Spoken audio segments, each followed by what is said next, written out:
Hi there, Rhonda Winstead here. I have been requested to do a how-to video on putting my white lunch sack mixed media paper and fabric journal together. And so that's what I'm doing today. I'll put links to my video if you want to take a look at a flip through of the finished product. So what I'm doing is these lunch sacks are 6.5 inches by 8 inches, and they have a little what do they call this, a fold, a gusset. So I'm going to cut the bag apart and stitch each side separately, and then I'm going to stitch the bag back together when I've got all the embellishments on. So let's go ahead and do that. I go to the edge as close as I can get. Turn it around. And I am left-handed. Rotary cutters were great for me. I didn't know there was such a thing as even left-handed scissors until I was, wow, well into my 20s or something. Okay, so let's take a look at these. This is separated nicely. So we got one side. This came off.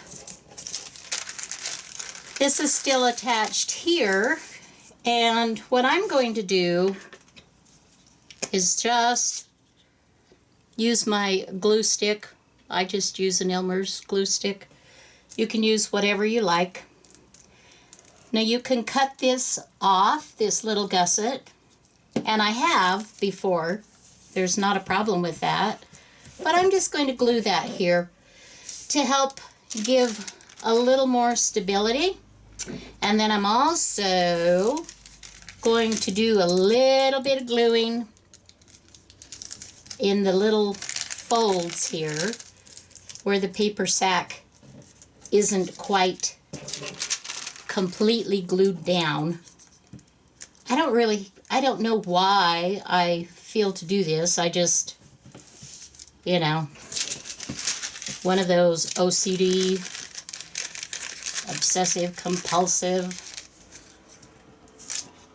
Whoa, okay.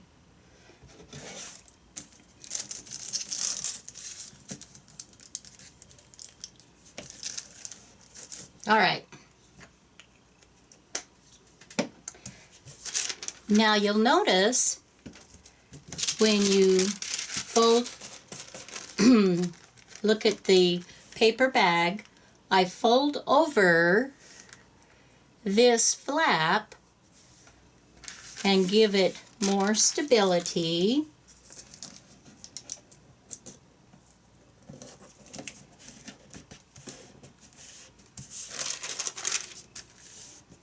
And then I will stitch that across. You could also very easily do this. Just a tad bit of glue. All right. So here we go. I'm going to go ahead and stitch this on my machine, and then I will be back. All right. Back in a minute. Hi, I'm back. Excuse me. Okay, we are ready to decorate. So let's put those pretty pages out of the way.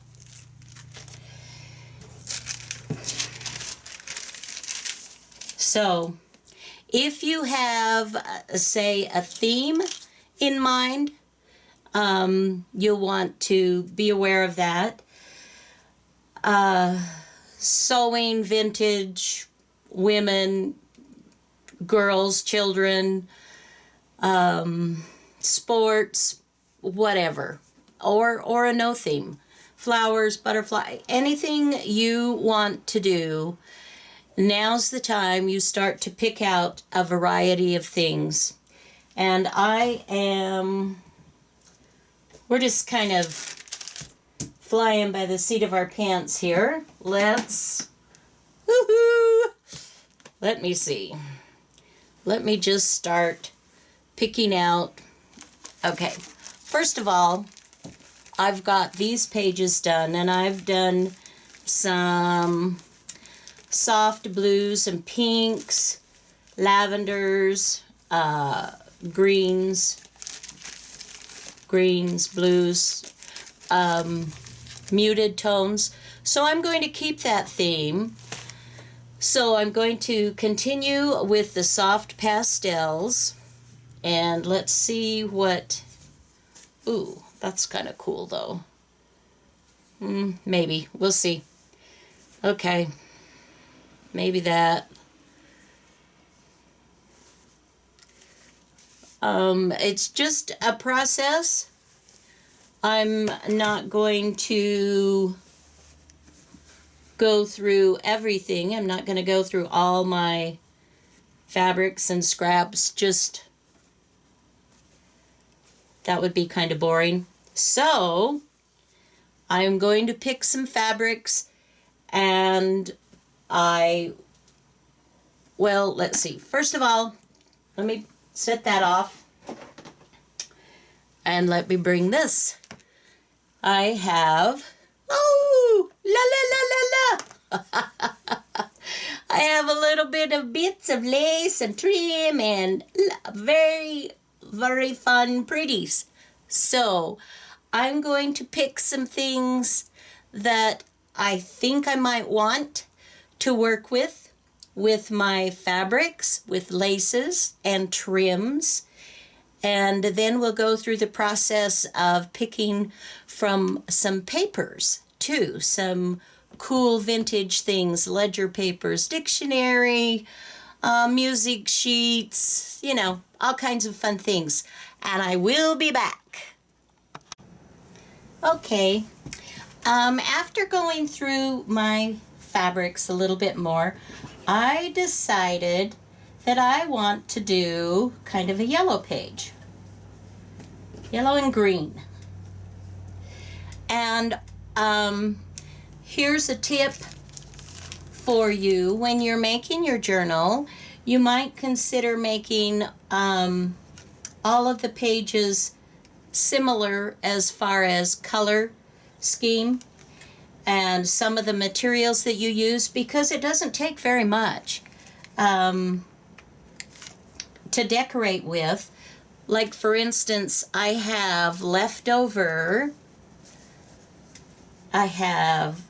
bits of handkerchief, which I would not throw away. And of course, there's that gorgeous tatting. Tat, tat, tat, tat, tat. Oh, my grandmother used to tat. I never learned. Handkerchiefs, I collect old vintage handkerchiefs. The only ones I can't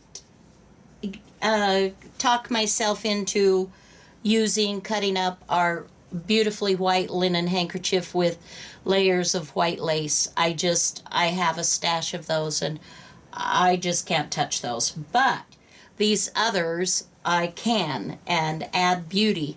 So try to keep your supplies somewhat consistent with your pages. So, okay, let's put those out of the way again. Hopefully this will make sense. Now I've pulled a few selvage pieces. I also collect selvages. You never know when you might need those in a project. Okay, now I want this to be kind of have a soft look to it, and I'm not 100% sure that the bees are going to work with some of the softer colors. As you can see, I'll bring in some of the creams as well, those with ephemera type looking. I try to use cotton in my fabrics just, I don't know why. Because I'm a quilter. That's why, I'm sure. Okay, that makes sense. Now I want to show you something, and hopefully you'll get what I'm trying to achieve by this. Okay, I've got this pretty bright green. I've got this beautiful daisy, bright green, bright yellow. It matches here. This matches beautifully. These colors match together. But are they vintage? Are they soft pastel? Do they match, say, with this? And I say no. It would make for a lovely bright journal with vibrant colors. So I go through the process. Now this is a little different. This is a softer color. Look at the difference. See how sweet that is with that? And then if you'll turn the page, I have some of this purple in there, some lavender, so that would work actually quite beautifully. So, bees, I love bees. Well, I don't know if I do or not. It depends on if they're stinging me or not. But I love the honey from bees, okay? So, it has to go away. So these are the things that we will work with. And even of these, as you can see, I've got, I'm not going to use the red beak, but I might use that R and S and the selvage. So these are the fabrics that we are going to use for embellishing. And quite frankly, you guys, it's the picking of your materials that's going to take you the longest time. That's always the case. So we're going to set those aside for now. And I'm going to show you, for a mixed media journal, you need some cool things. So we're also going to add some papers. I've got some music. I've got some, this is an old ledger, something from Chicago, to the party of, if paid by check, some kind of a bank ledger type. I've got the pattern paper, the tissue paper from Patterns, Make Your Own Clothes. Some more music, the ledger, the green. This is not vintage, but I can add with some Tin Holtz or whatever your favorite is by distressing and going around the edges a little bit. And if I want to distress more, I can use one of these guys. There are different methods that you can use. So I can make these things look vintage. Here's a piece of ledger that I was going to use on a different one and I didn't. But of course I saved that and I'll use that on this project. Some coffee dyed glassing paper.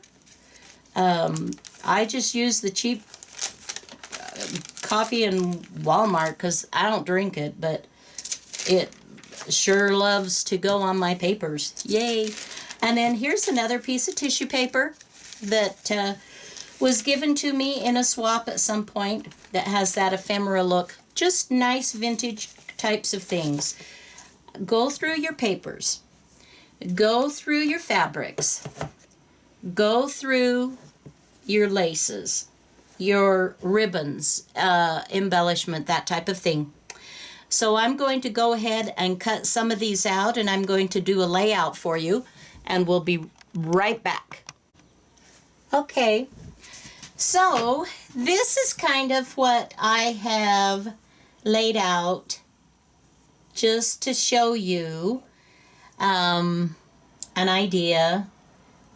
I may go ahead and add that. Let me deconstruct it for you. This is a little bit of journaling that someone can do on the page as well as with the journaling card inside. Here's an image of a stamp, more lace, music paper, that green fabric that I showed you, and some of the yellow. I used, see, I started with a piece of tea-dyed muslin, and I loved the finish, the edge, so I wanted to keep that. I put that up to the top. Then I start adding my layers.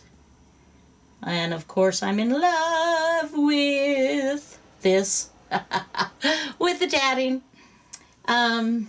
So yeah, we just start layering, guys. You just start, well, wait a minute. That needs to go on top there.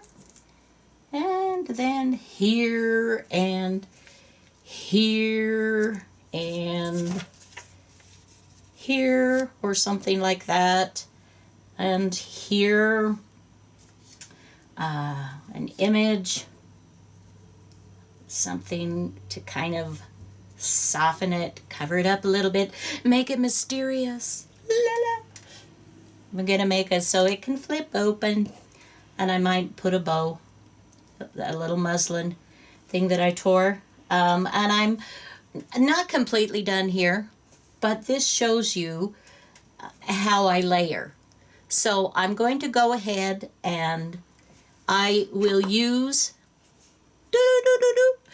I'll use a little bit of stick glue to tack things down.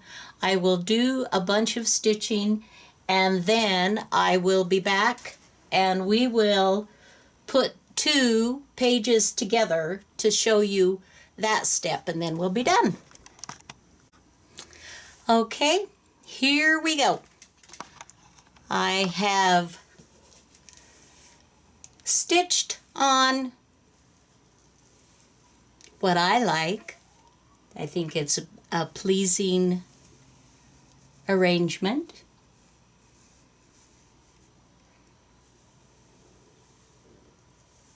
Okay, take that out a little bit. Okay, so now all we have left to do is to go ahead and put 2 back to back. And for this one, I'm going to go ahead and use previous sack that I have embellished. So all we're doing, you guys, now is stitching on 3 sides. Do not stitch the top together unless you want to unpick it. And nobody wants to unpick it. Trust me, you don't want to do that. So if you want to use a little bit of your stick glue to hold it in place, that's fine. Stitch it together and you're done with that part, and then I'll show you how to put 2 pages together. All right, I'll be right back. Okay, here we go.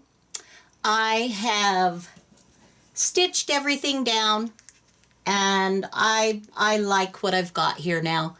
So let's go ahead and put 2 pages together.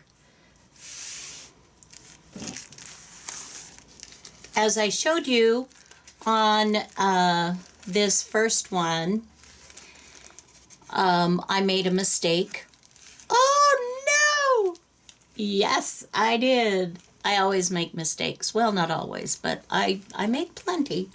Okay, I said to stitch on 3 sides, and you can stitch on 3 sides, but if you stitch on 2 sides that are going to be your outer edge and the bottom, and if you leave one side open, and if you do the same with the other, stitching on one side and the bottom and leave a side open,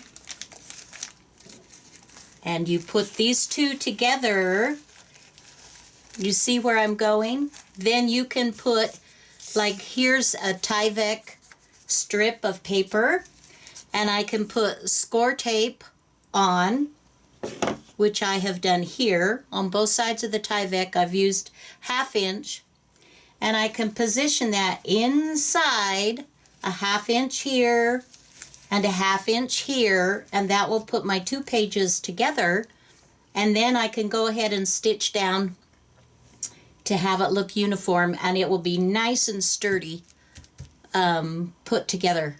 So let's see. I haven't tried to do this on camera. Let's see if I can succeed. I've already taken one of the strips off. So we will position it. And it's a little bit longer than what I need. Let's see. I'm actually going to do this starting with the top and then coming down. I don't know if I'm doing this so you can see or not. And I will go ahead and take the score tape off the back side. I will lay that down. Okay. Now let's go ahead and add, and I want these, let's see, I have to turn this around, sorry. You have to do it whatever, right, left-handed, whatever you are.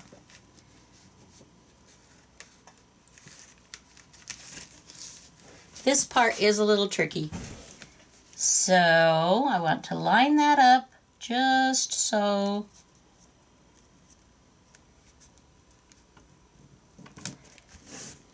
All right. We'll turn it over. Oh, you know what? Look what I did. It's not completely straight. So I'm going to undo it and redo it, and I'll be back. Okay, here we go. We have 2 pages put together.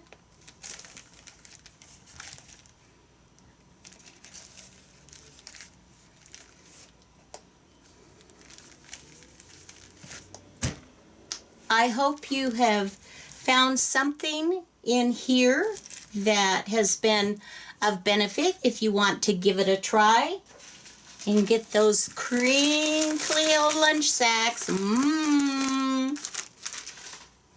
Make a journal from them.